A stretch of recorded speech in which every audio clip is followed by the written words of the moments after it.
How's it going, everyone? It's Mike from PC Classic Cars, back with another virtual description. Today we are going to talk about my really cool A-Code 1965 Ford Mustang Fastback. This is a Mustang that I actually got from a friend of mine here in Texas. It came out of his personal collection. He had it for a while, and it's just a really clean and a very solid A-Code Fastback. The driveline that's in it is obviously not the original motor. This would have had a 4-barrel 289 in it. Now it has a great running 302. Motor is strong. It is backed by a C4 3-speed automatic transmission. You do have an Edelbrock carburetor with an aluminum intake as well, Petronix distributor and coil, and then you do have your standard 8-inch rear differential. Stock manifolds, H-pipe, aftermarket muffler, full tailpipes coming out the back. It is a really good sounding Mustang, not too terribly loud, but has a good muscle car sound to it. Aluminum radiator. It looks like a stock style radiator, but it is an aluminum radiator. Then you have power discs up front, rear drums in the back, and then power steering. This is a non-AC Mustang, but it does have heat. You can add vintage AC to it if you want to. Runs, drives, stops, and steers, excellent. In my test drive video, we'll dive into more of the mechanical stuff. The only thing I would note in this video is it does brake really well, but the first little bit of the pedal, there is a little bit of travel before it picks up any stopping. So just a little bit of travel there in the pedal. Nothing that bothers me at all. Just a little disclaimer there. You push the pedal, it doesn't engage, and then after about maybe 5-10%, then it starts picking up pedal and it stops really, really well. Again, test drive video, I'll talk more about that, but it's a great driving Mustang. On my Does It Work section, it's a really well sorted car. Basically everything works on this one. The only two disclaimers I have is the parking brake isn't working, and then the washer fluid sprayers aren't spraying any fluid.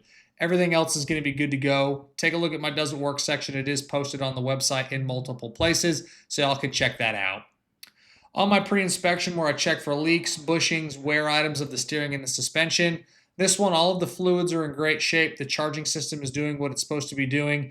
You do have minor seepage coming from the motor, transmission, steering, and the differential. So a little laundry list there of just seepages, but it's more classic car seeps than really anything.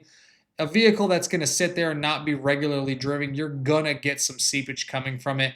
None of those are leaks that I would worry about addressing. Just after a while, you might get a little drip here and there, just minor stuff, just little disclaimers for you. U-joints, wheel hardware, fuel system, all that stuff is in great shape. You do have a general G-Max 225 50/16 tire with a 2021 date code all the way around. Suspension does have that front sway bar with polyurethane bushings. You do have aftermarket rear sway bar. The steering and the suspension components look like they've been replaced at some point. One of the tie rod boots on the passenger side does have a little torn spot in it. Again, this is all really minor disclaimer stuff. All of the suspension and steering components are in great shape. On the exterior, you have code J Ragoon Red. It is the original color. It has been repainted.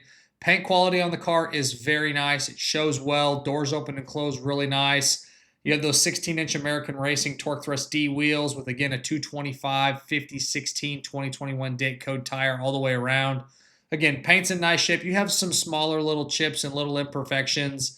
Minor imperfections on the hood. You have that hood brace on the bottom side of the hood, and in some Mustangs on the hood, you can actually kind of see that when you're sitting in the car. You can kind of see the outline or just a little imperfection in the hood where that hood brace is on the bottom side of the hood.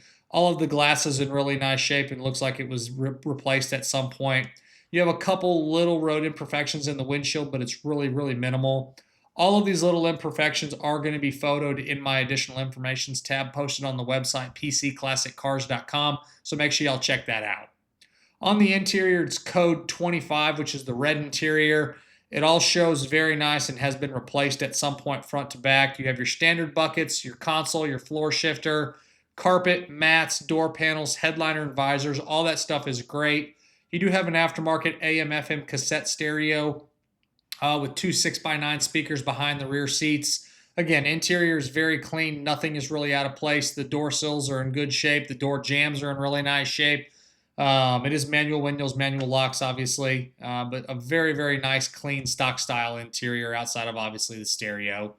The engine bay is my favorite thing about this car. When you pop the hood, it is extremely sorted, very detail orientated, and very, very nice when you pop that hood. Engine is very clean. All the wiring is done with a purpose. You do have the Cobra valve covers and air cleaner. Just presents very well and a lot of tasteful upgrades in that engine bay. On the underneath, it's a very solid car with some undercoating, kind of uniform front to back. It appears to be all original floors. Everything is structurally sound, very clean, no rust issues, no rust repair of any kind. Just a good, solid Mustang. Again, I got it here out of Texas. My buddy got it out of Texas, so most likely it's been a Texas car for a lot of its life, if not all of it. Just a good, solid A-Code Fastback. Overall, fantastic Mustang. Runs, drives, stops, cruises down the road really well. Just a great Mustang Fastback. Has a lot of eye appeal to it with the Ragoon red paint, the gray-centered torque thrust wheels. Just a good-looking car. Very solid. And just one of my favorite Mustangs I've had roll through my shop in a while.